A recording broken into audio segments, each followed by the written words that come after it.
আসসালামু আলাইকুম। আজ রয়্যাল কোচের এই মৈত্রী বাসে করে রাজধানী ঢাকা থেকে যাচ্ছি ইন্ডিয়ার ত্রিপুরার রাজধানী আগরতলায়।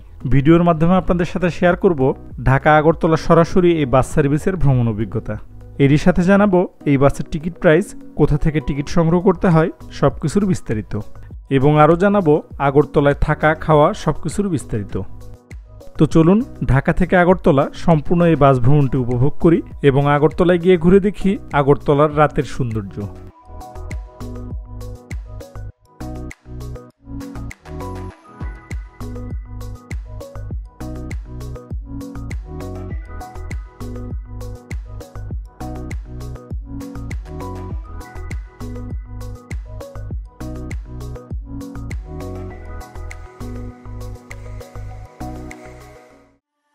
এখন আমি আছি কমলাপুর বিআরটিসি বাস টার্মিনালে। এখান থেকে রয়্যাল কোচের এই রয়্যাল মৈত্রী বাসে করে রাজধানী ঢাকা থেকে যাচ্ছি ইন্ডিয়ার ত্রিপুরার রাজধানী আগরতলায়। এটি মূলত ত্রিপুরা গভর্নমেন্টের বাস, যেটি রয়্যাল কোচ লিজে নিয়েছে। বর্তমানে বাসটি কলকাতা ঢাকা এবং ঢাকা আগরতলা রুটে যাত্রী সেবা দিচ্ছে। ভ্রমণ শুরু করার আগে চলুন এই ভলভো বাসের ভেতরটা দেখে নিই। রয়্যাল মৈত্রীর এই ভলভো বাসটি ইকোনমি ক্লাস, তাই এর সিটিং লেআউট 2:2, অর্থাৎ দুপাশেই দুজন করে যাত্রী বসতে পারে। সিটগুলো খুব বেশি উন্নত না হলেও মোটামুটি কমফোর্টেবল। বাসটিতে মোট আসন সংখ্যা 45টি। ঢাকা থেকে আগরতলা সরাসরি এই বাসে জনপ্রতি ভাড়া 700 টাকা এবং আগরতলা থেকে ঢাকায় জনপ্রতি ভাড়া 500 রুপি। অনলাইন কিংবা সরাসরি রয়্যাল কোচের কাউন্টার থেকে এই বাসের টিকিট সংগ্রহ করা যায়। এই বাসটি একদিন পর পর ঢাকা থেকে আগরতলা এবং আগরতলা থেকে ঢাকায় চলাচল করে। ঢাকা থেকে বাস ছাড়বার সময় সকাল 8টা এবং আগরতলা থেকে বাস ছাড়বার সময় সকাল 10:30। ঢাকার কমলাপুরে অবস্থিত এই বিআরটিসি টার্মিনাল থেকেই আন্তর্জাতিক রুটের বাসগুলো চলাচল করে, বিশেষ করে ঢাকা কলকাতা, ঢাকা আগরতলা এবং ঢাকা শিলং, যে বাসগুলো সরাসরি যাতায়াত করে। আর এখান থেকেই এই আন্তর্জাতিক রুটের সবগুলো বাসেরই টিকিট সংগ্রহ করা যায়। চলুন এবার কাউন্টারে যাই এবং পাসপোর্ট এন্ট্রি করি। রয়্যাল কোচের কাউন্টারে এসে আমার টিকিট সংগ্রহ করলাম এবং পাসপোর্ট এন্ট্রি করলাম। ইতিমধ্যেই বাস ছাড়বার সময় হয়ে এসেছে, তাই চলুন এবার বাসে উঠে পড়ি।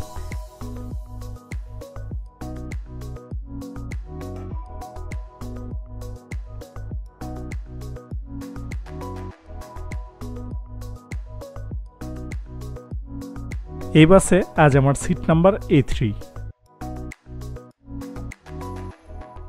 এখন সময় সকাল 8:03।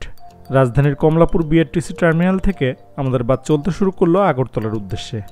গুগল ম্যাপের তথ্য অনুযায়ী এখান থেকে ত্রিপুরার রাজধানী আগরতলার দূরত্ব প্রায় 138 কিলোমিটার, আর এ পথ যেতে সময় লাগবে প্রায় 4 ঘন্টা।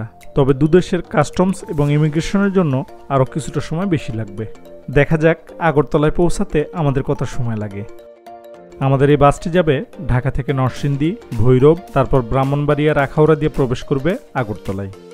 যাই হোক, চলুন এবার যেতে যেতে জেনে নিই আগরতলা যেতে হলে ভিসায় কোন পোর্ট অ্যাড থাকতে হবে তার বিস্তারিত। বর্তমানে যারা ইন্ডিয়ান ভিসা পেয়েছে তাদের প্রায় সবারই বিল্ট ইন এই আগরতলা পোর্টটি এন্ট্রি আছে।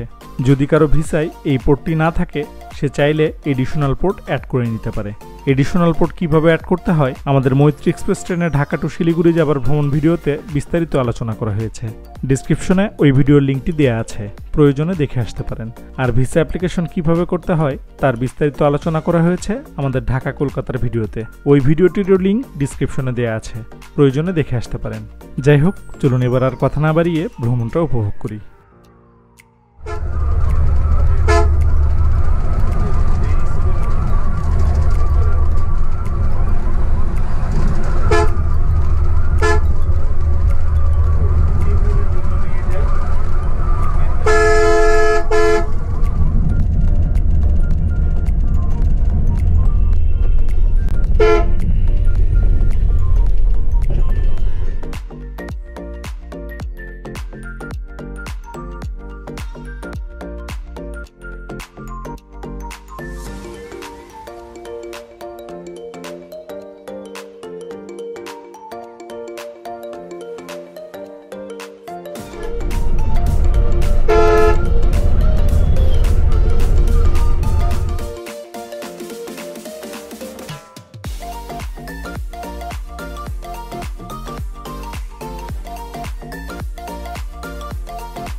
এখন সময় সকাল 10:27 আমরা এসে পড়েছি আশুগঞ্জে।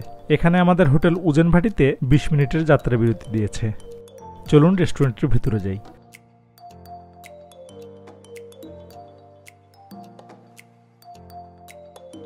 ফ্রেশ হয়ে এসে এখানে শুধু একটি কফি নিলাম। বিরতির সময় প্রায় শেষ, তাই এখন গাড়িতে উঠে পড়ি। 20 মিনিটের যাত্রা বিরতি শেষে আমাদের বাস আবারও চলতে শুরু করলো। আমরা এসে পড়েছি ব্রাহ্মণবাড়িয়ার চৌরাস্তায়। ব্রাহ্মণবাড়িয়া শহরে প্রবেশের রাস্তায় কাজ চলার কারণে এদিকে যানজটের সৃষ্টি হয়েছে, আর সেজন্যই ব্রাহ্মণবাড়িয়া শহর পর্যন্ত যেতে আমাদের বেশ অনেকটা সময় লাগবে।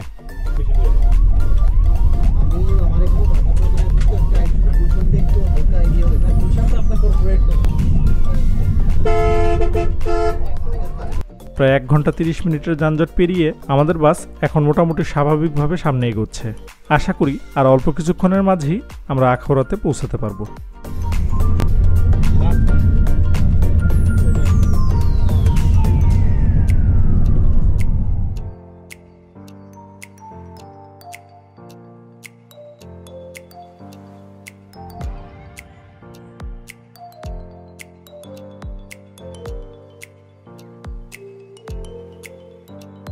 এখন সময় 1:42। আমরা এসে পড়েছি আখাউড়ার স্থলবন্দরের কাস্টমস অফিসের সামনে। ইতিমধ্যেই গাইড আমাদের সবার কাছ থেকে পাসপোর্ট এবং ট্রাভেল ট্যাক্সের 500 টাকা সংগ্রহ করেছে। সে একসাথে আমাদের সবার ট্রাভেল ট্যাক্স পরিশোধ করে পাসপোর্ট রিটার্ন করবে। কাস্টমস অফিসের সামনে আমার ফ্রেন্ড আমিনুল এবং রিপন ভাই আমার সঙ্গে দেখা করতে এসেছে। তাদের সঙ্গে নিয়ে এসেছে স্পেশাল বাইক। ইচ্ছে আছে ফেরার পথে এই বাইক রাইড করার ট্রাই করব। আমার ফ্রেন্ডের কাছ থেকে বিদায় নিয়ে আবারও বাসে উঠে পড়লাম। কয়েক মিনিটের মধ্যেই ট্রাভেল ট্যাক্সের কাজ শেষ করে আমাদের পাসপোর্ট রিটার্ন করলো।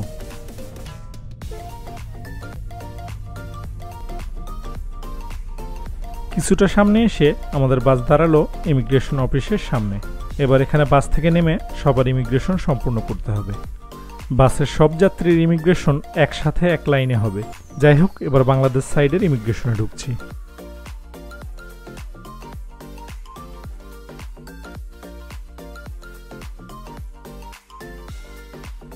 লাঞ্চ আওয়ার হবার কারণে ইমিগ্রেশন সম্পূর্ণ করতে কিছুটা সময় লাগলো।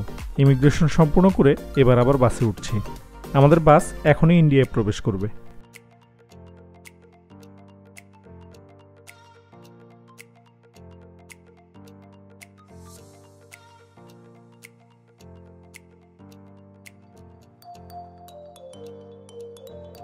ইন্ডিয়ার সাইডে প্রবেশ করে আমাদের বাস এসে দাঁড়ালো ইন্ডিয়ার ইমিগ্রেশন অফিসের সামনে।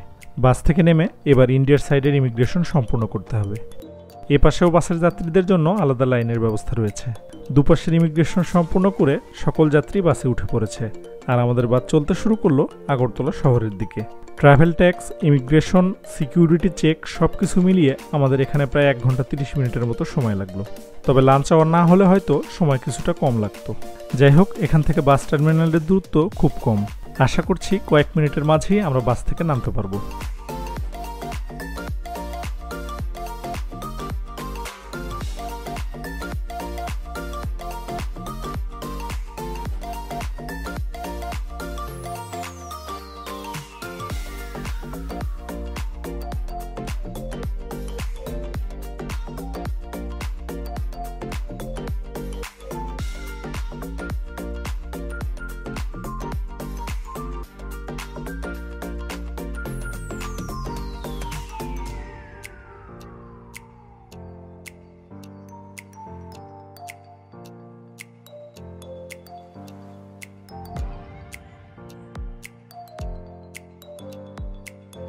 এখন সময় 3:08। আমরা এসে পড়েছি আগরতলা বাস টার্মিনালে। ঢাকা থেকে এ পর্যন্ত আসতে আমাদের প্রায় 6 ঘন্টা সময় লাগলো। ব্রাহ্মণবাড়িয়ার যানজট আর ইমিগ্রেশনের লাঞ্চ আওয়ার না হলে আমাদের সময় আরও কিছুটা কম লাগতো। ঠিক আছে ড্রাইভার সাহেব, ওকে, ভালো থাকবেন, সুস্থ থাকবেন, দোয়া করবেন। আসসালামু আলাইকুম ওয়া রাহমাতুল্লাহ। আবারও কোনো এক সময় দেখা হবে। আপনি সাবধানে গাড়ি চালাবেন ইনশাআল্লাহ।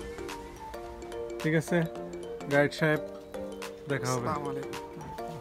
ড্রাইভার সাহেব এবং গাইডকে ধন্যবাদ জানিয়ে বাস থেকে নামলাম। সবকিছু মিলিয়ে বলা যায় রয়্যাল কোচের এই রয়্যাল মৈত্রী বাস সার্ভিস আমার বেশ ভালো লেগেছে। বিশেষ করে এই বাসের যাত্রীদের জন্য আলাদাভাবে ইমিগ্রেশনের ব্যবস্থাটি। যারা আগরতলা থেকে ঢাকা যেতে চান তারা এখান থেকে টিকিট সংগ্রহ করতে পারবেন। আর এখান থেকেও একদিন পর পর সকাল 10:30 বাস ছেড়ে যায় ঢাকার উদ্দেশ্যে। বাস টার্মিনালের সামনে থেকে একটি রিক্সা নিয়ে এখন আমরা যাচ্ছি বটতলায়। বটতলার আশপাশে বেশ অনেকগুলো হোটেল রয়েছে। হোটেলগুলো দেখে তার মধ্যে যে কোনো একটিতে উঠব। বাস টার্মিনালের সামনে থেকে বটতলা রিক্সা ভাড়া 20 টাকা। আগরতলায় এসে আজ আমরা থাকছি এই সোনারতরী হোটেলে। এখানে এসে বেশ অনেকগুলো হোটেল দেখেছি, কিন্তু আমার কাছে মনে হয়েছে মানের তুলনায় সেগুলোর রেন্ট অনেক বেশি। এই হোটেলটির ভাড়াও কিছুটা বেশি হলেও অন্যান্যগুলোর তুলনায় এটি মানসম্মত। হোটেলের রিসেপশনে এসে ফর্মালিটিস শেষ করলাম। এবার রুমে যাচ্ছি।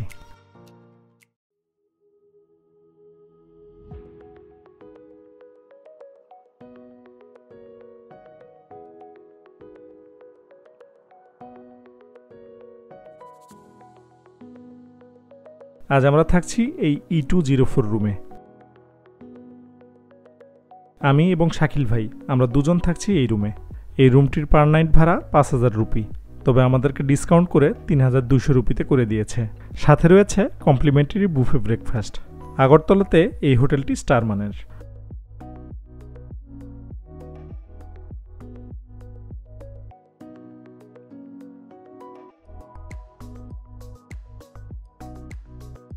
হোটেলে উঠে ফ্রেশ হয়ে কিছুটা সময় রেস্ট করে এখন বেরিয়ে পড়লাম রাতের খাবার খেতে।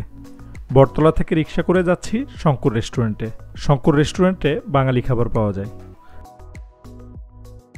আমরা চলে এলাম শঙ্কর হোটেলের সামনে। চলুন ভিতরে যাই।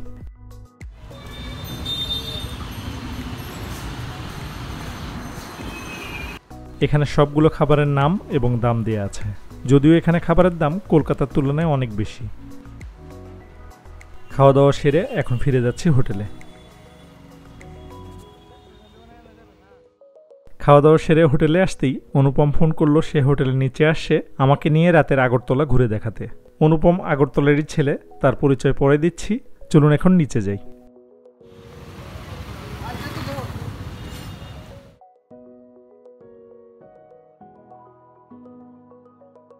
গাড়িতে উঠে পড়লাম। ঠিক আছে, তুমি খুব খারাপ দিনে এসছো এই শামস। চলুন এবার অনুপমের সাথে রাতের আগরতলা ঘুরে দেখি। এরই মাঝে অনুপমের পরিচয়ও জেনে নিই। অনুপম আগরতলারই ছেলে। আজ ঢাকা থেকে আসার সময় বাসেই তার সাথে পরিচয় হয়। অফিসিয়াল কাজে সে ঢাকায় গিয়েছিল। ঢাকা থেকে আসার পথে তার সাথে গল্পগুজব করতে করতে আমাদের মধ্যে একটা বন্ধুত্ব তৈরি হয়, এবং তখন সে বলেছিল তার অফিসের কাজ শেষ করে যদি সময় পায় তাহলে আমাকে নিয়ে আগরতলা ঘুরে দেখাবে। অনেক ব্যস্ততার মাঝেও সময় বের করে এই রাতের আগরতলা ঘুরে দেখানোর জন্য অনুপমকে অসংখ্য অসংখ্য ধন্যবাদ। অবশ্য ওর জন্যই এই রাতের আগরতলা আপনাদেরকেও দেখাতে পারছি, সেজন্য আপনাদের তরফ থেকেও ওকে অনেক ধন্যবাদ। আমরা এখন যাচ্ছি আগরতলা এয়ারপোর্টের দিকে। সামনে পুজো আসছে, আর সেজন্যই আগরতলাকে আলোকিত করে সাজানো হচ্ছে। ক্যাপিটাল কমপ্লেক্স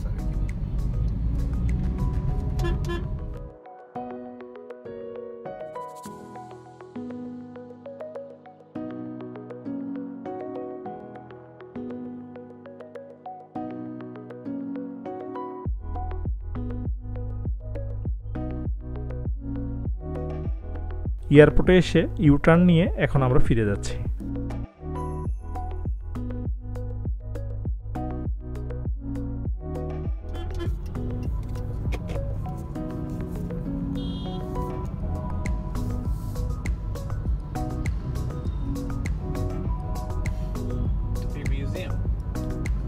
মিউজিয়াম নতুন বানিয়েছে, এটা পার্কের মতোই।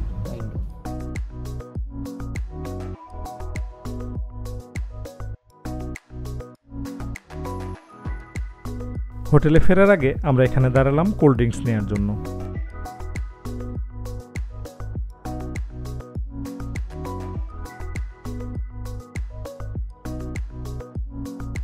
এয়ারপোর্ট থেকে আমরা আবারও শহরে চলে এলাম। সব থেকে কোল্ড ড্রিঙ্কস নিয়ে ঘুরতে ঘুরতে আমরা যাচ্ছি হোটেলের দিকে।